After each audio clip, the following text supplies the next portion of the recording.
If Utah were to win out, that would mean they would win a Pac-12 championship. They would be a one-loss Pac-12 champ. They'd match up against an Oregon team. Keep in mind, they've already clinched that North Division. The Ducks, we're estimating, will still be in the top 15 by the time that matchup comes out, assuming a win in the Civil War. So once again, prime position here. You said this at the top of the show, Yogi. Just because Oregon loses doesn't mean Utah is out on the outside looking in. Yeah, let's not forget, if we go revisionist history and go all the way back to spring football, when everybody's always taking out their top 25, who's going to make it to the college football playoff, a lot of people around the country talked about Utah. Why? Because they had a fierce defense coming back, Zack Moss coming back, and no one could expect Tyler Huntley to have the season he's had.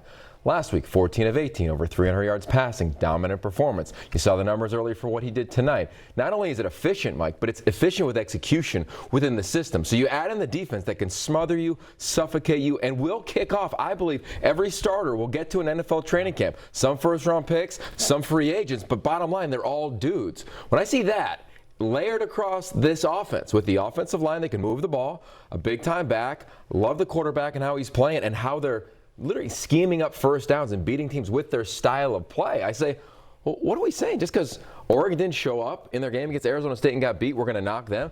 I don't think so. I think this is one of the few teams defensively that could play LSU, they could play Clemson, they could play Ohio State from a personnel scheme standpoint. Then you add in their offense, J.J. I think they've got the tools, in my opinion, to continue to climb when you look at the committee. And I wouldn't be shocked. It's going to be fun.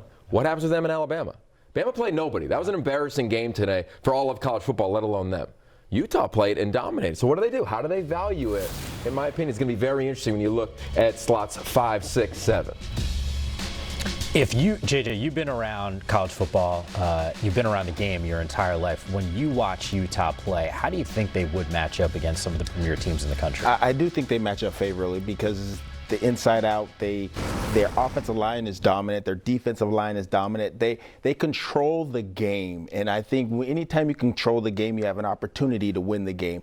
And it's not the sexy thing. They're not throwing the ball every which way, but they do spread the ball out, and they do run extremely efficiently, and they're just an efficient team that has an opportunity to do that. When we were watching the games together, you had turned to me at one point today and you said, man, this is a really tough football team. And I feel like that's a word that we use pretty consistently the last couple of years to describe Kyle's squads. They are. You look at, just take, for example, last week and this week, you said they only allowed 10 points defensively. Yeah. These guys are punching guys in the mouth. They're getting up, they're aggressive, and you can see the love of it, and you can see just by listening to Zack Moss talk a second ago how it's so team-oriented. So everybody's tied in together, and they're excited about it. This is a team that really, I think, has the opportunity to do something special. Yeah.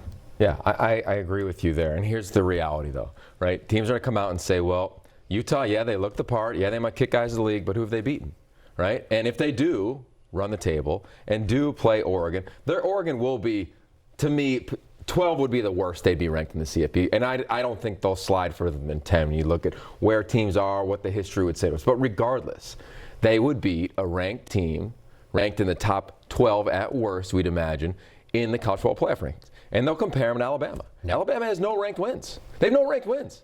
A&M, they haven't been impressive, right? So they'll get a ranked one potentially against Auburn, but they would only play 8 conference games. So to me, that's going to be a natural argument. That's fair, but let's not forget the resume of the other team.